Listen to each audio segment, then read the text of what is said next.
로마서 5장 6절, 7절, 8절까지 말씀 저와 여러분이 번갈아 가면서 보겠습니다. 제가 먼저 6절 읽겠습니다.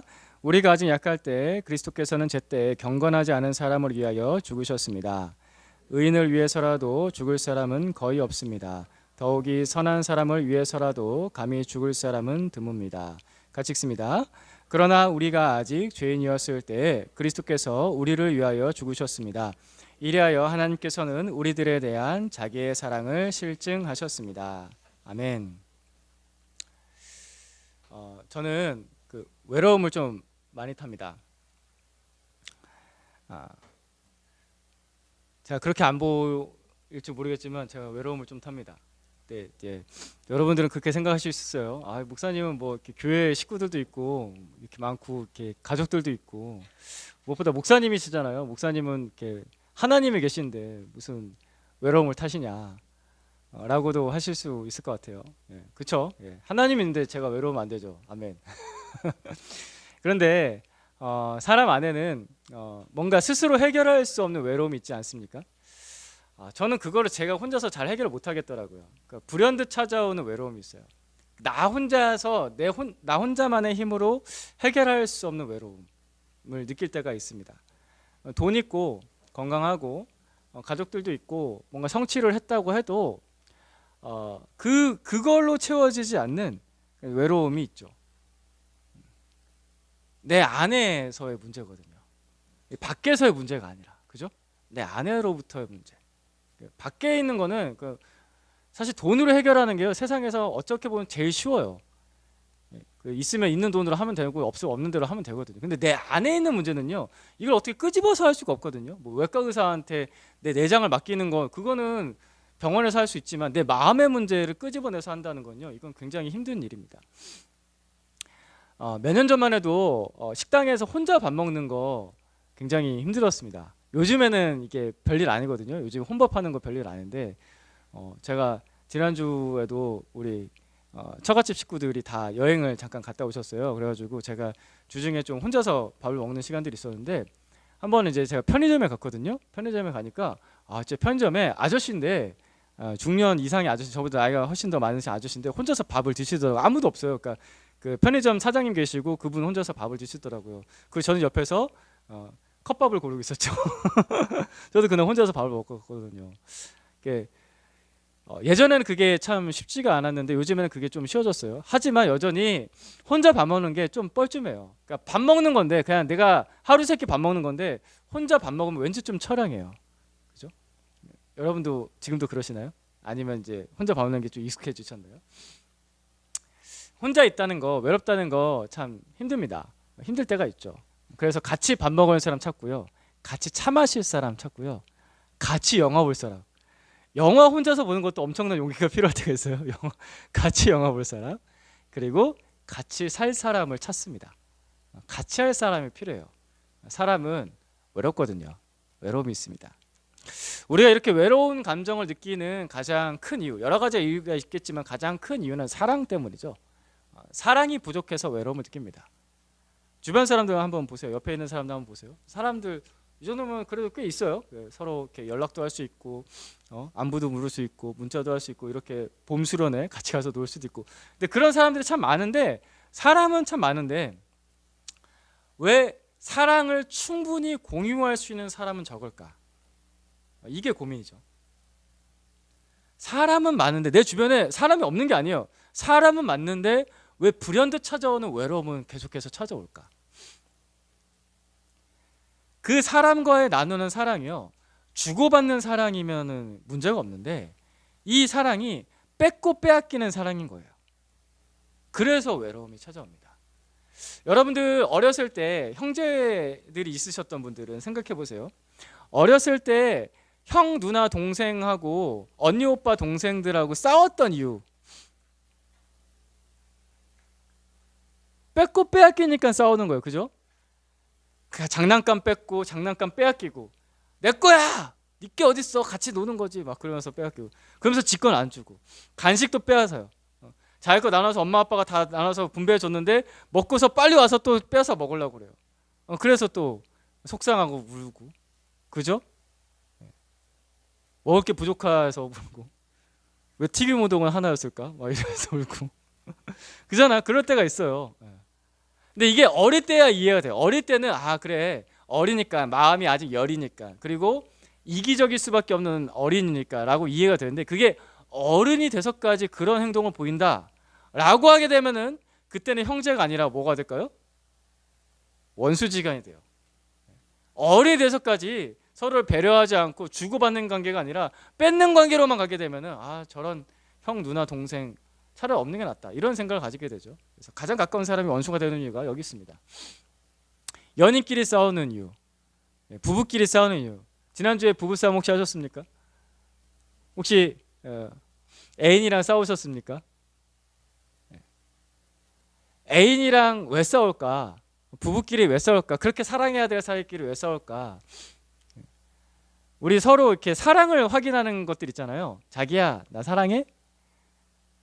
자기야 사랑해? 라고 이렇게 얘기할 때가 있죠. 물어볼 때도 있으신가요?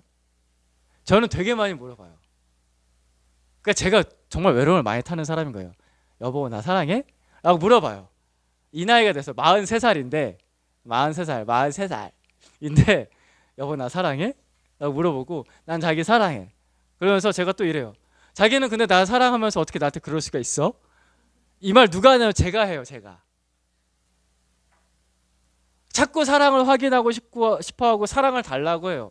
정작 제가 우리 아내한테 사랑을 그렇게 많이 주나? 사실 생각해보면 제가 우리 아내에게 그렇게 사랑하고 섬기는 게 많지가 않은 것 같아요. 사실 아내가 저한테 사랑하고 섬기는 게 더 많은 것 같거든요. 제가 주는 건 없으면서도 자꾸 사랑을 확인해달라. 자기야 나 사랑해? 진짜 사랑해? 정말 나 사랑해? 얼마나 사랑해? 막 이러면서 네 사랑을 내놔라. 네 사랑을 내놔라. 이러니까 싸우는 거예요. 막 목을 조르고 쥐어짜서라도 내가 네 사랑을 가져가겠다. 저는 참 저희 아내한테 감사하고 있습니다. 만약에 이게 정말 심각해져서 병적인 사랑이 되게 되면은 건강한 관계가 되지 않으면요. 서로 이제 그 감정을 빼앗기지 않으려고 내 감정 소모를 하지 않으려고 벽을 쌓기 시작하는 거죠. 그리고 헤어지게 됩니다. 뺏고 빼앗기는 사랑. 이게 사회에서도 그렇습니다. 여러분 처음에 직장 들어가셨을 때 또 좋은 일자리를 잡으셨을 때 그 일을 하게 된 것에 대해서 감사하셨습니까? 아 정말 내 일터가 내 회사가 정말 고맙고 감사하다. 내가 내 일을 사랑한다. 이렇게 생각하셨습니까? 처음에 시작하셨을 때. 근데 현대 직장인 중에서는요. 자신의 회사를 사랑하는 사람 그렇게 많지 않은 것 같아요. 우리 아버지 때 그리고 우리 할아버지 때에서는요. 자신의 일터를 사랑하고 자긍심을 가지고 자기 회사를 사랑하는 사람들이 꽤 있으셨거든요. 그죠? 그런 분들이 있으셨어요. 근데 지금 오늘날 현대 직장인들 중에서는 자기 일터 사랑하는 사람 별로 많지 않아요. 나는 내 회사를 사랑한다. 내 일터를 사랑한다. 한번 손 들어 보시겠습니까?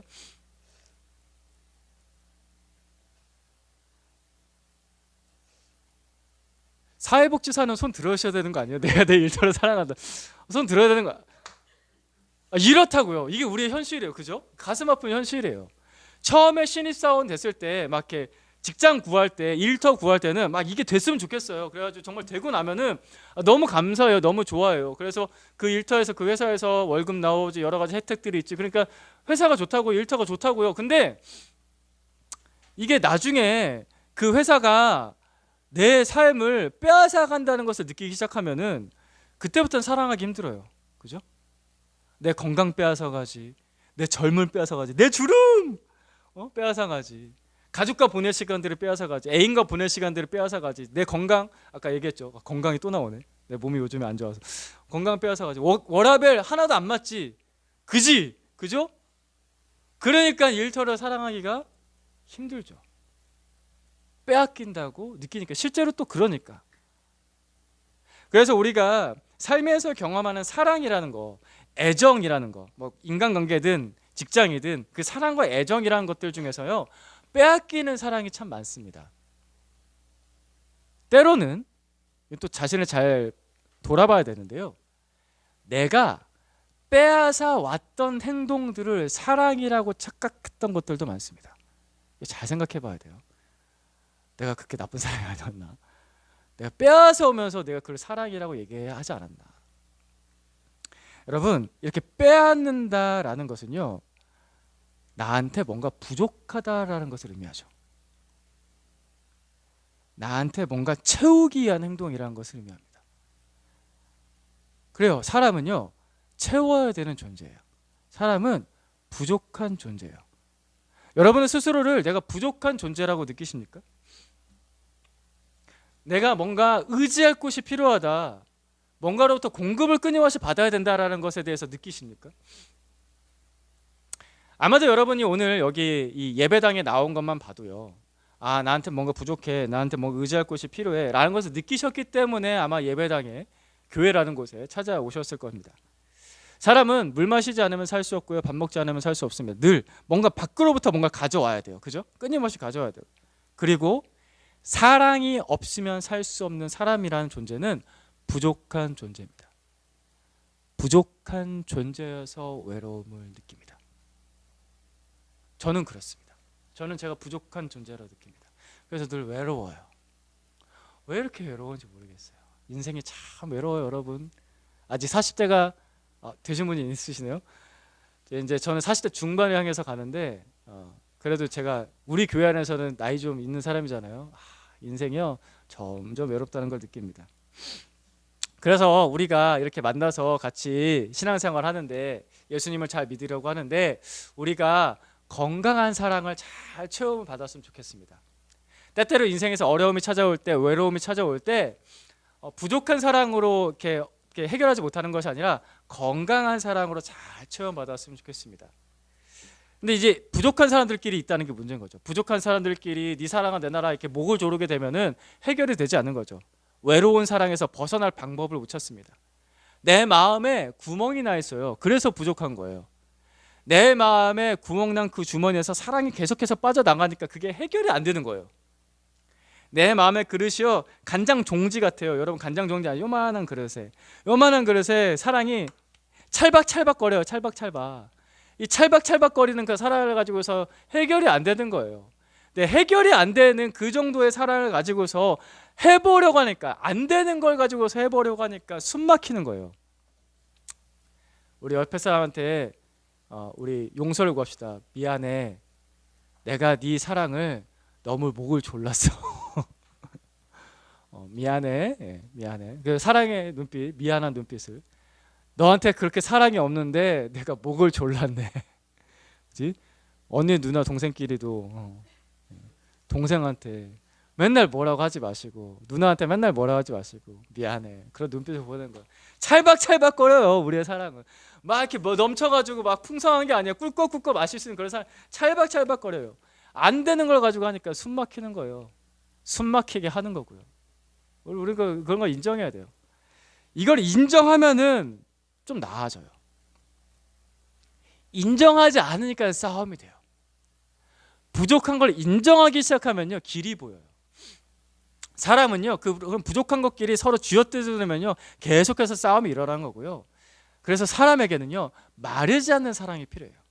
사랑의 원천이 필요합니다.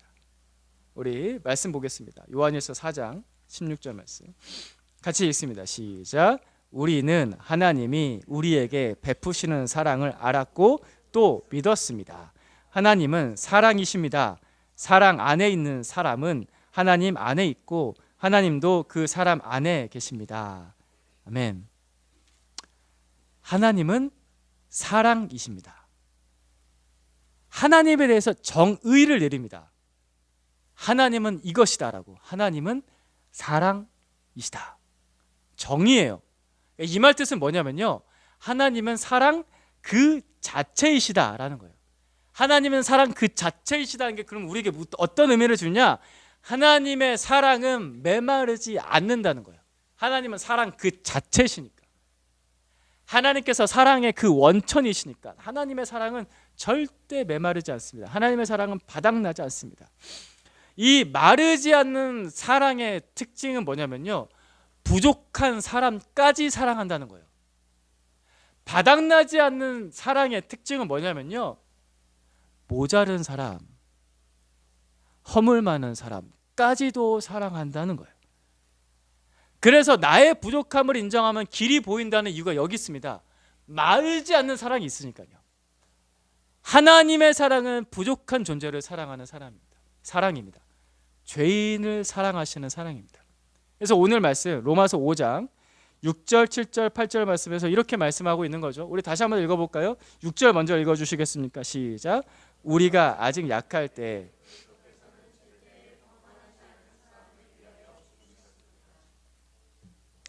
의인을 위해서라도 죽을 사람은 거의 없습니다. 더욱이 선한 사람을 위해서라도 감히 죽을 사람은 드뭅니다. 그러나 우리가 아직 죄인이었을 때 우리를 위하여 죽으셨습니다.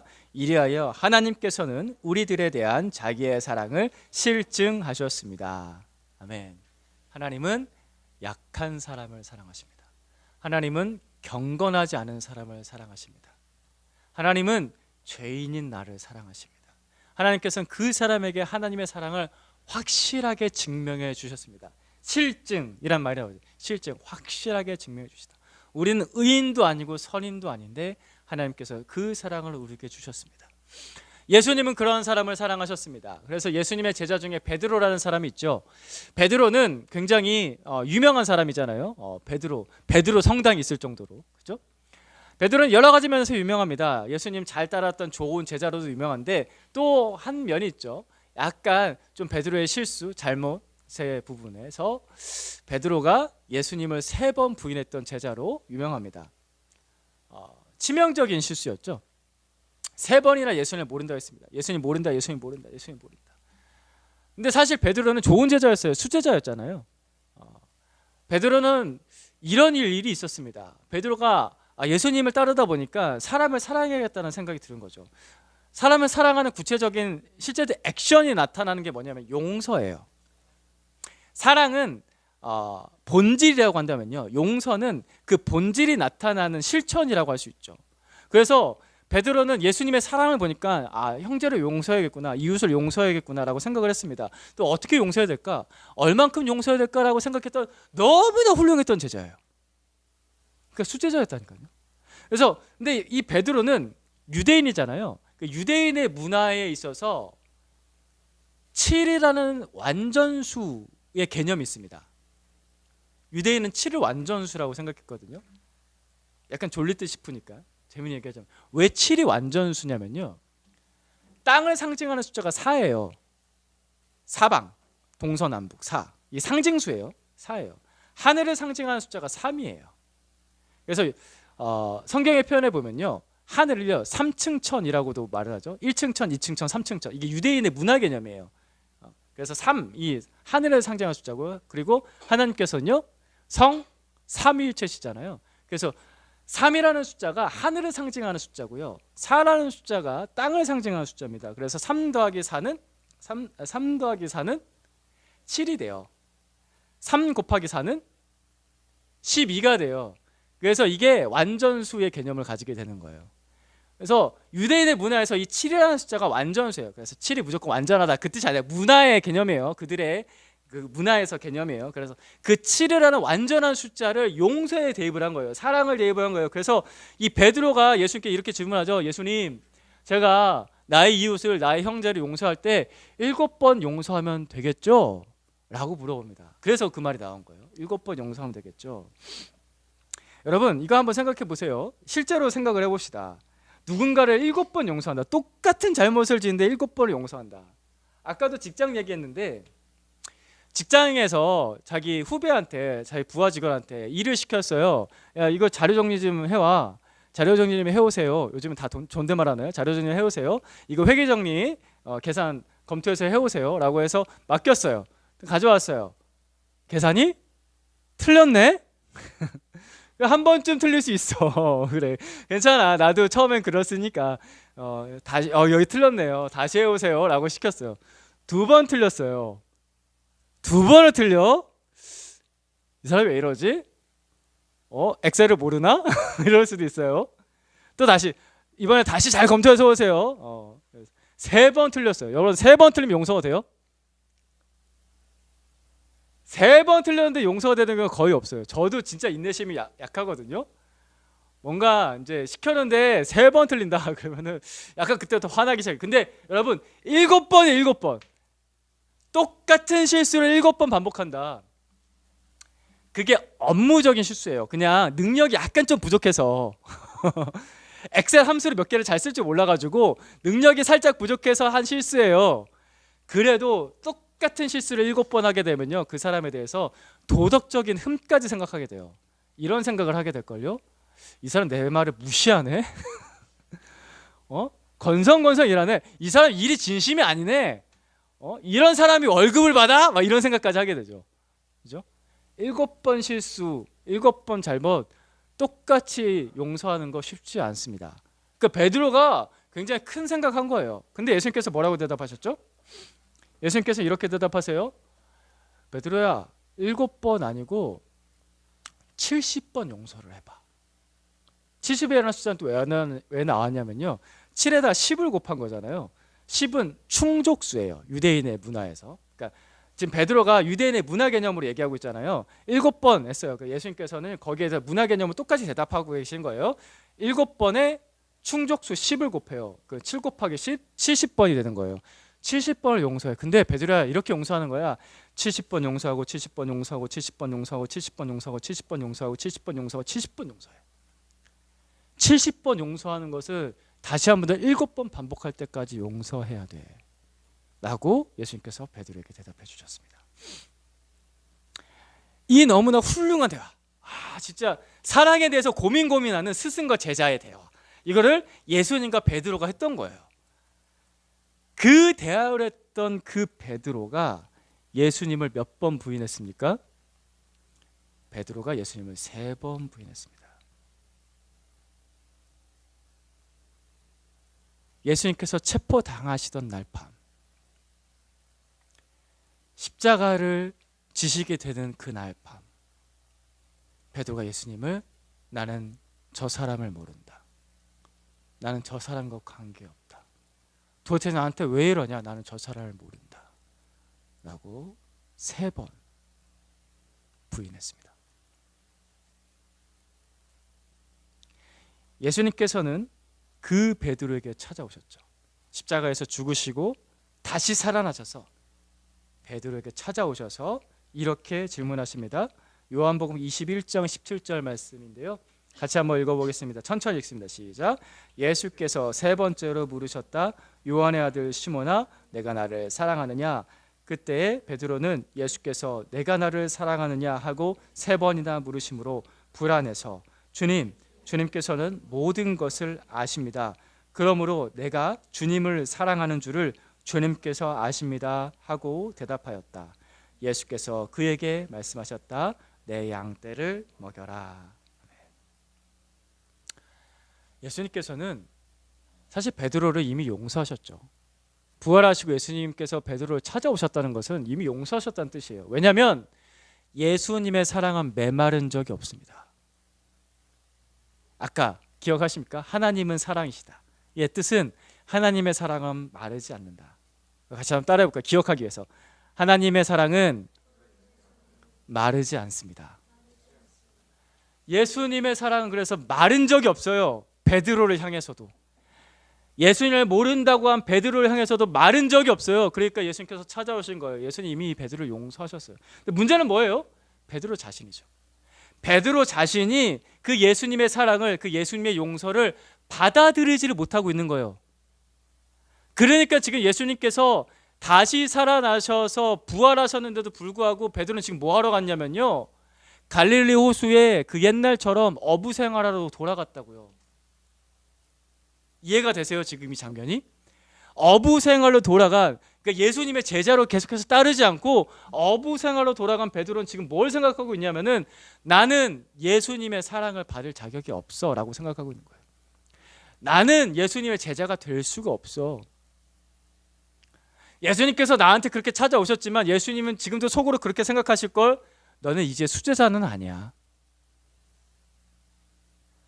베드로 자신이 용서를 할 수가 없기 때문에 그 용서할 수 있는 마음을, 내가 사랑받을 자격이 없다는 그 마음을 누구한테 지금 투영시키냐면요, 예수님한테 투영시키는 거예요. 이게 사람이 하나님의 용서를 잘 받아들이지 못하는 치명적인 실수 중에 하나예요. 내 감정을 하나님한테 자꾸 투영시켜요. 내 마음이 이러니까, 내 생각이 이러니까, 내 상태가 이러니까 하나님도 나를 그렇게 생각하실 거야. 예수님도 나를 그렇게 생각하실 거야. 그러니까 내가 하나님의 사랑을 잘 못 받아들여요. 아까도 말씀드렸잖아요. 하나님의 사랑은 절대 마르지 않는다고요. 하나님의 사랑은 언제나 나를 향해서 흐른다고. 근데 내가 못 받아들여 그걸 잘. 그 큰 이유는 내 생각을, 내 마음을 하나님도 그러실 거야 라고 생각하는 겁니다. 베드로는 자기 스스로를 용서하지 못했습니다. 그래서 예수님께서 그 베드로에게 찾아오셔서 물으셨죠. 요한의 아들 시몬아, 네가 나를 사랑하니? 네가 나를 사랑하니? 네가 나를 사랑하니? 그러니까 베드로의 그 상태를 그대로 받아주세요. 여기서 베드로를 어떻게 부르세요? 시몬이라고 부르세요. 시몬. 원래 베드로의 이름을 누가 지어주냐면요, 예수님이 지어주셨어요. 본명은 시몬이고 예수님께서 베드로에게 새로운 이름을 지어주셨거든요. 넌 게바, 아람어로 게바, 히브리 말로 게바, 헬라어로 그리스 말로 베드로, 페트라, 반석이란 뜻이잖아요. 예수님께서 시몬에게 너는 이제 페트라, 반석이야 라고 말해주셨어요. 근데 그거는 예수님을 처음 만났을 때고, 지금 이 순간은 언제예요? 지금 예수님께서 죽으시고 시몬이, 그 베드로가 예수님을 3번 부인한 그 이후에요. 그때 지금 예수님은 시몬을 페트라, 반석이라 부르지 않으시고 시몬, 원래 이름을 부르세요. 왜냐하면 베드로를 부르면 더 부담스러울 테니까. 베드로에 있는 그 상태, 그 마음, 그 감정, 그 상태를 그대로 받아주시면서 시몬아, 처음 만났을 때처럼 시몬아, 네가 나를 사랑하니? 네가 나를 사랑하니? 네가 나를 사랑하니? 3번 물어주십니다. 왜 3번 물으셨을까? 충분하게 용서받도록, 충분하게 사랑받도록, 이 사랑을 확인하고 이 용서를 확인할 수 있도록 3번 물으시고 3번 대답할 기회를 주시죠. 그의 불안한 마음까지 다 끄집어낼 때까지 물어보세요. 예수님 집요하시죠. 그러니까 그걸 감춰두지 말라고. 네 불안한 마음, 네 해결되지 않은 그 마음 감춰두지 말라고 끄집어내시는 거예요. 예수님께서. 예수님의 마음에 진짜 사랑이 없었다면 이게 오히려 더 상처가 되고 짜증이 났을 텐데, 베드로와 예수님의 대화에서는 진짜 사랑이 흐르고 있거든요. 그래서 그런 불안한 감정까지, 베드로의 불안전한 마음까지 다 끄집어내시면서 확인하고 용서받고 사랑을 받고 또 받을 수 있게. 왜냐하면 예수님의 사랑은 마르지 않으니까. 베드로가 예전에 이렇게 물어봤었죠. 예수님, 제가 형제를 7번 용서하면 되겠죠? 예수님께서는 이렇게 대답하셨습니다. 아니, 70번 용서해야 돼. 근데 베드로야, 그거를 70번을 7번 반복할 때까지 용서해야 돼. 내가 너를 그렇게 용서할 거야. 내가 너를 그렇게 사랑할 거야. 예수님의 사랑은 마르지 않습니다. 예수님께서 이 땅에서 삶을 사셨을 때 예수님께서 찾아간 사람들은 이런 사람들입니다. 약한 사람, 불완전한 사람, 경건하지 않은 사람, 흠 많은 사람, 실수 많은 사람, 죄인. 그래서 예수님의 별명이 이거였죠. 저 사람은 죄인의 친구다. 성경에 나옵니다. 저 사람은 죄인의 친구다. 예수님 다 갖춘 사람, 훌륭한 사람이 아니라 부족한 사람을 사랑하십니다. 우리가 세상에서 받는 사랑 중에서 가장 큰 사랑, 그러니까 인간 사이에서 받는 사랑 중에서 가장 큰 사랑은 부모님의 사랑입니다. 그죠? 이것은 다 동의하실 겁니다. 부모님의 사랑이 가장 높습니다. 그렇게 우리가 노래를 부르지 않습니까? 어버이날, 얼마 전에 어버이날이었는데 그렇게 불러드렸습니까? 나 실제로 불러드려서 손 붙잡아 드려서 카네이션을 어머니. 우리 형제들 군대 갔을 때만 그러지 말고, 부모님의 사랑 가장 높습니다. 가장 고귀합니다. 근데 우리가 뉴스에서 때로는 이런 뉴스 보잖아요. 어떤 부모는 이 자녀들의 부족함을 견뎌하지 못하는 부모도 있어요.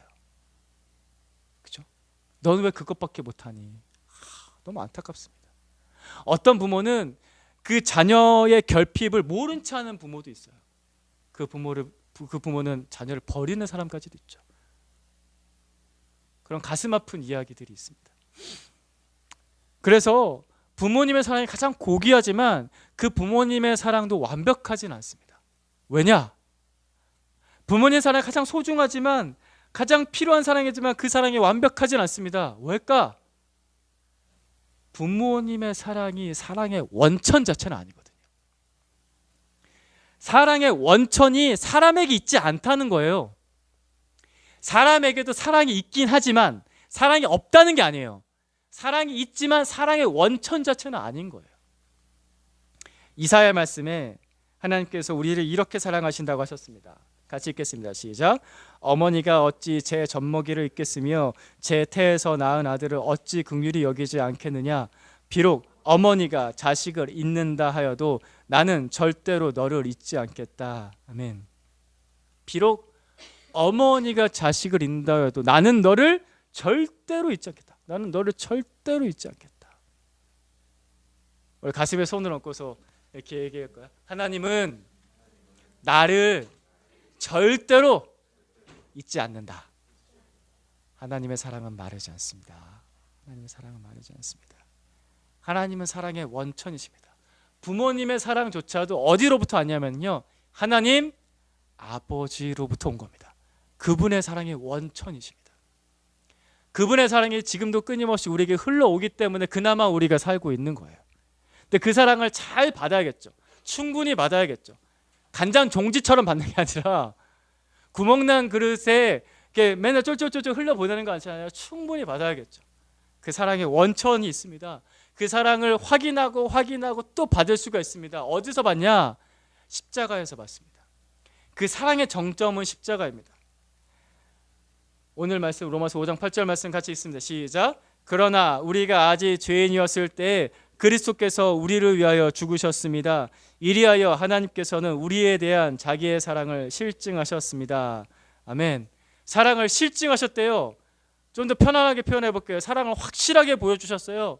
사랑을 증명해 주셨어요. 그러니까 하나님의 사랑을 보려면 어딜 봐야 되냐?